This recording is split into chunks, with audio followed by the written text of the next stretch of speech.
Coming up this Friday night, we've got a comedian who proves you don't have to yell to be hilarious. It's a style that's more front porch storytelling than fireworks, and he's been making audiences laugh everywhere from corporate stages to the NFL Network.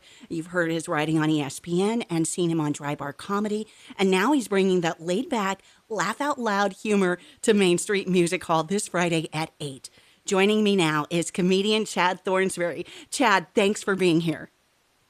No, thanks for having me. I'm really looking forward to it. Absolutely. I know your comedy has been described as slow-paced and conversational. It's kind of a nice switch up from where everyone's shouting for attention. Does that style come naturally, or did you discover it over time? I guess I'm just lazy by nature. I don't know. It's that's just the way I've always been. When I live in Crocker, which for people around know it's 900 people, and everything's pretty slow and laid back, and everybody tells stories all the time. You just pick it up now and then, and I was lucky enough to be able to come up with a few jokes to start, and it just grew and grew and grew. Yeah, you've got a relatable background growing up in a trailer park, teaching school, family life. When did you really come across that those everyday experiences could actually be comedy gold? I don't know. It's just the way my mind works. It's just the stupid things that I think about on a daily basis, and I'm lucky enough that most people I found out think about the same things. Yeah. I don't have the exciting stories about New York and skydiving and all that stuff. I don't. I have a wife and kids and a mortgage, and so that's the kind of stuff I know, and that's the kind of stuff I talk about. Right. Well, I've never been skydiving myself, so I do kind of get where you're coming from a little better. No, you were a public school teacher before comedy, and which is a tougher crowd, the classroom or the club? Well, there's each of them. 17-year-olds, 15-year-olds can be bad, but I kind of traded that for a experience of, going to people that don't want to pay attention and they're just allowed to buy alcohol. So there's that difference. But, they're good parts are bad, both bad parts are bad, like every other job. It develops a thick skin from being a teacher to being a comedian. You really develop that skin you can't listen to what everybody tells you. Right on. Now, you have become a very sought-after, clean comedian. Is that something you set out to do, or did it evolve? It evolved. I mean, when you start out, the worst thing is to not get a reaction at all. So you say all these, things in the beginning that I wouldn't say in front of my grandma or anything.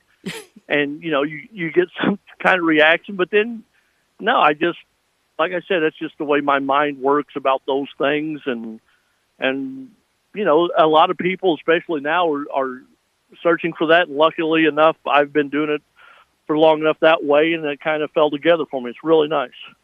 Excellent. And now it's impressive. You've written jokes for major outlets, ESPN, NFL Network. What's the difference between writing for someone else versus delivering on your own stage and your own material? Well, writing for someone else, they get the credit for it. So that's something. But no, for me, the fun part is being on stage and the actual connection with the audience. And I say something, I get that immediate reaction, as opposed to, when it's on TV and they say the line, you have no idea if people think it's funny. When you're in a live show, you know right away if it's funny or not, because they will let you know with laughter or silence. So for folks that are coming out on Friday night, what kind of ride are they in for? What makes your show different? Well, I hope from what people tell me, I don't base this on what I say. I base on what other people say. Mm-hmm. And they say I get a lot of, I have thought that forever and never thought about it that way. Oh, we did this, we had trouble with our car that way. We drove the horrible car with the doors that don't close, and all that stuff that I talk about. And like I said, it's just a thing that everybody can relate to my stuff. You can bring your kids out. I'm not going to say anything offensive that's going to, make you want to head with your family to the doors or anything. And it's just stuff that everybody will understand. Yes, my first CD was titled "Smart Comedy from a Dumb Accent," and I believe in both parts of those were accurate. So yes.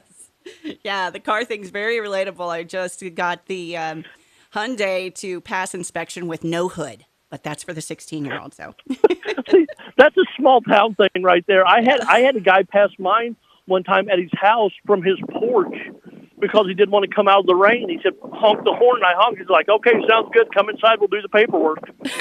Like, all right. Like we were doing it on a Zoom call back in the 90s. It was all right. Well, and, is there anything, an everyday thing lately that you are going crazy about enough to maybe turn it into a joke that you're working on? It's always stuff. It's always stuff, and I say this, and she knows it. It's always stuff about my wife. Not always, but I mean, it's those daily interactions of things. Like there was something the other day where we were watching the news, and they were talking about Mars. It's like the leading scientists have no idea how these formations happen on Mars. And she looked at me and she goes, "What do you think happened?" I'm like, "How in the world would I know that? I don't know why you're asking me." And 2 minutes later, I said, "My ankles are really sore." And she said, "Do you have your shoes on the wrong feet?" I'm like, okay, you either think I'm the smartest person you know, or I'm 3 years old, and you have no idea which one it is. But it's just that kind of stuff where it's that daily stuff that everybody goes through. Yeah. I'm just lucky enough where I get to go on stage and gripe about it out loud in the microphone. I love it. Oh, well, that's Chad Thornsberry live this Friday night, 8 o'clock at Main Street Music Hall. If you're ready to laugh without needing to cover your ears or your kids' ears or explain anything to your grandma, it's a good show for you.